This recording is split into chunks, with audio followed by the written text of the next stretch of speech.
Bismillahirrahmanirrahim. Assalamualaikum warahmatullahi wabarakatuh.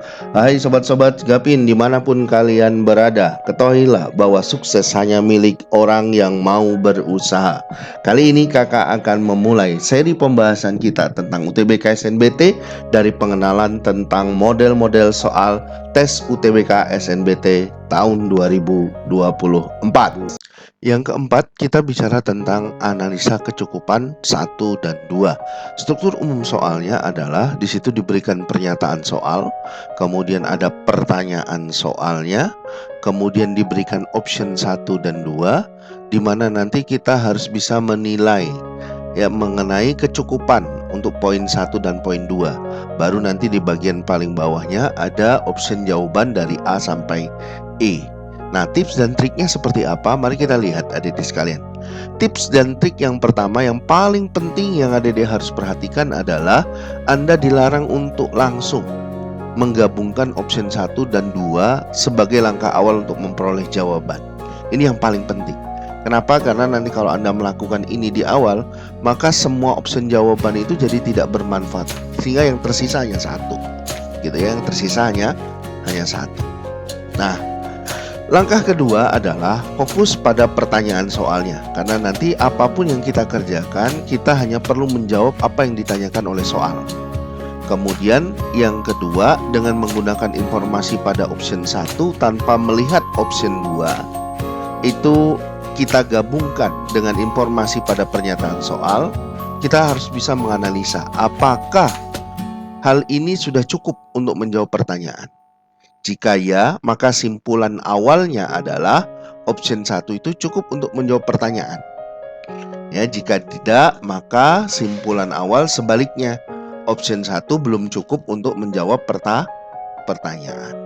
Oke, lanjut ke langkah yang ketiga. Fokus lagi kepada pertanyaan soalnya apa, karena sekali lagi yang akan kita jawab itu hanya berkaitan dengan apa yang ditanyakan. Kemudian dengan menggunakan informasi pada option 2 tanpa melihat option 1, kita gabungkan dengan informasi pada pernyataan soal, kita lakukan analisa. Apakah cukup untuk menjawab pertanyaan? Jika ya, maka simpulan awal sementaranya adalah option 2 ini cukup untuk menjawab pertanyaan. Jika tidak, berarti option 2 belum cukup untuk menjawab pertanyaan. Nah, sekarang langkah yang keempat, ya. Dari langkah kedua dan langkah ketiga, misalkan ini diperoleh simpulan sementaranya option 1 itu cukup untuk menjawab pertanyaan, tapi option 2-nya belum cukup untuk menjawab pertanyaan, maka jawabannya adalah yang A. Gitu ya. Yaitu yang statementnya sama, gitu ya. Terus yang kedua, sebaliknya, jika pada langkah kedua dan langkah ketiga diperoleh kesimpulan sementara option 1 itu tidak cukup menjawab pertanyaan, tapi option 2-nya cukup untuk menjawab pertanyaan, maka jawabannya adalah yang B. Gitu ya. Oke.